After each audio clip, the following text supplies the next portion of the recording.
Hello, my name is Richard Averitt, and today is Valentine's Day 2020, and I thought it would be fun just to show you how I use my Starchive to make a little gift for my wife. So I was looking for flowers, and I was really conflicted because they're all being shipped from all over the world, so it's not a very sustainable thing. And then it occurred to me, I've got some great pictures of flowers. Maybe I'll create a little collage. So I went to my Starchive, so I've got about 45,000 objects in there, and I remembered I had pictures of tulips I liked, so I searched on tulip.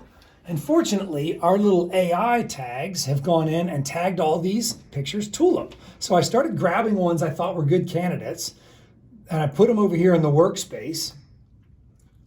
And then I realized once I'd gotten a few that I needed to expand the horizons a little bit. So I went ahead and closed out tulips and searched for flower. And quickly I found these 384 items. And one of them I was really excited about is this picture of my wife and her grandmother who recently passed away with flowers in their hair. So I grabbed that one, put it over here, and eventually I built up enough that I created a collection. So we have these things called collections, and I've got so many of them, I'm just gonna search for the one I created called Valentine to make it faster.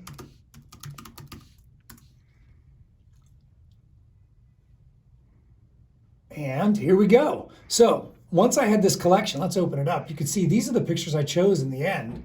And once I had these, I grabbed a little app on the web called Be Funky. I put them together and I created this.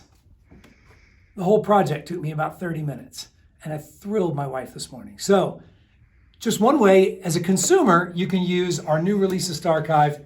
Happy Valentine's Day.